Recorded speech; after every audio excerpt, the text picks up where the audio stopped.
మీ business ఏదైనా మీ ఊర్లో promotion చేయాలంటే అది సుమన్ టీవీతోనే సాధ్యం. ఇప్పుడే సంప్రదించండి. నమస్తే, నేను విజయ్. ప్రస్తుతం నేను కడపలో ఉన్నాను. కడపలో జరుగుతున్నటువంటి మహానాడు కార్యక్రమం విజయవంతంగా జరుగుతుంది.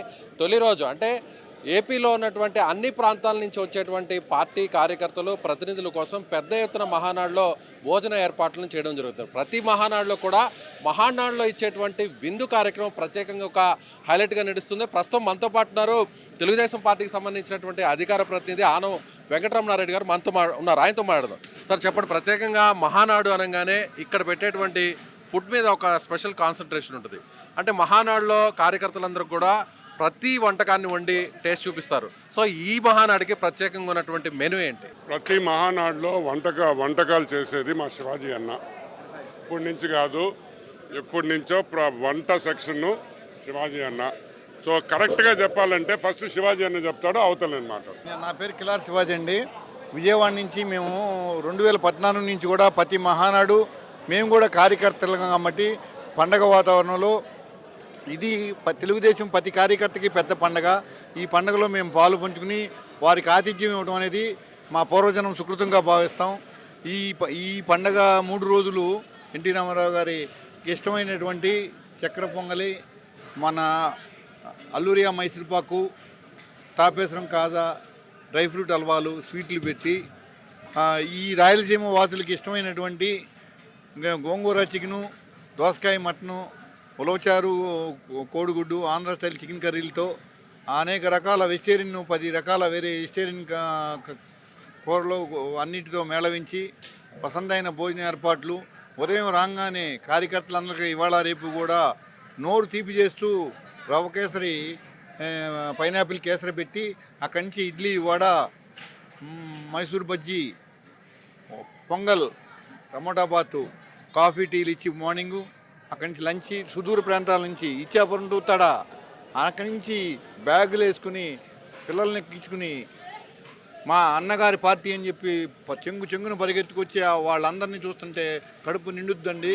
ఎంతమందికి పెడుతున్నారు భోజనం? వారందరికీ రేత్రులు 15,000 మందికి, ఉదయం పూట 50,000 మందికి, 3వ రోజున పబ్లిక్ మీటింగ్ రోజున ఆ రోజున 1,50,000 మందికి మేము ఏర్పాట్లు చేస్తూ అధిష్టానం బయట దూర ప్రాంతాల నుంచి వచ్చిన వారికి ప్యాకెట్ల రూపంలో బస్సులకు అందజేసి, లక్షలాది ప్యాకెట్లు బస్సులకు అందజేసి అన్ని ఏర్పాట్లు 10 లక్షల వాటర్ బాటిల్ పెట్టి ఎక్కడ ఏ లోపం రాకుండా అడుగడుగున మొత్తం పార్టీ యంత్రాంగం అంతా కూడా 15 రోజులుగా ఈ కడప మహానగరం కేసి చూస్తూ ఈ కార్యక్రమాన్ని విజయవంతం చేస్తున్నారండి. రైట్. ఇప్పుడు జరుగుతున్నటువంటి ఏర్పాట్లన్నీ కూడా చూస్తే ముఖ్యంగా కడపలో జరుగుతుంది. కడప అనగానే వైసీపీకి అడ్డా అని జగన్మోహన్ రెడ్డికి సంబంధించినటువంటి సొంత జిల్లా అంటుంటారు. కానీ ఇదే కడపలో ఈసారి మీరు జరుగుతున్నటువంటి మహానాడు ఎంత సక్సెస్ అయ్యే ఛాన్స్? కడప సక్సెస్ ఏ మహానాడు ఫెయిల్ అయింది?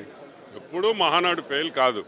ఎందుకంటే మహానాడు అనేది కార్యకర్తల కోసం, నాయకుల కోసం పెట్టే ఈవెంట్. ఆ ఈవెంట్ ఫెయిలియర్ ఎందుకు అవుద్ది?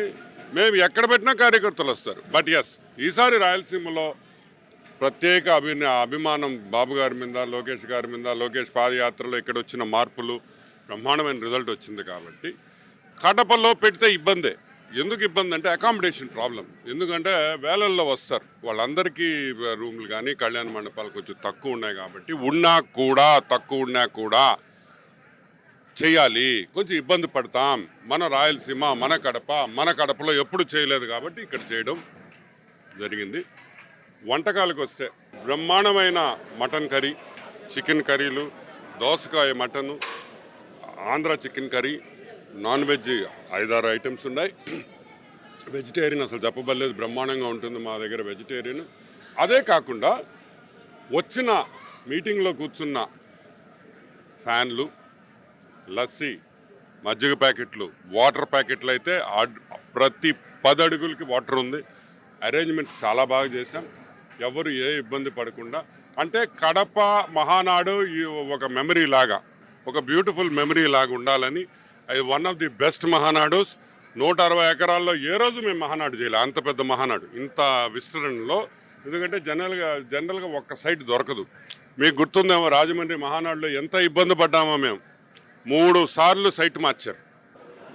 అంత ఇరుకు దీంట్లో. ఇప్పుడు చూస్తే ఈ విశాలమైన ప్రదేశంలో ఉంటే నిజంగా చాలా సంతోషంగా. సో రాయలసీమ వంటకాలను కూడా ఇందులో తీసుకొస్తున్నారు.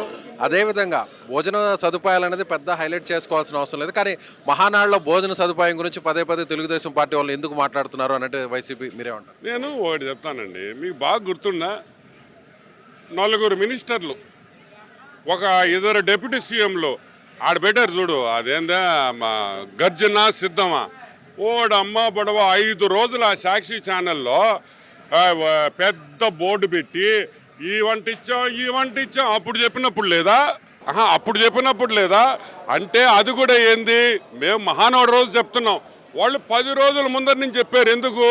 మీరు తిండికి వాసిపోయిండారా అని. మేము తిండికి వాసిపోవాలా, మా కార్యకర్తలు మేము ప్రేమతో పెడతాం, వాళ్ళు ప్రేమతో తింటారు. ఎవరు? వాళ్ళు రోడ్ సైడ్ ఉండి ఉండేవాళ్ళు కాదు మహానాడుకు వచ్చేది. తెలుగుదేశం పార్టీలో ఎన్ని రోజుల నుంచో పనిచేస్తున్న కార్యకర్తలు, మా కుటుంబ సభ్యులకి ఎలా పెట్టాలి భోజనం, మా ఇంట్లో ఎలా పెడతామో మహానాడులో కూడా అలా పెడతాం. సింపుల్. రాష్ట్రం అప్పుల బాధలో ఉంటే మహానాడు కార్యక్రమానికి ఈ విధంగా లక్షల మందికి వంటకాలు, ఈ విధంగా లక్షల మందితో సభ, ఇదంతా అవసరమా?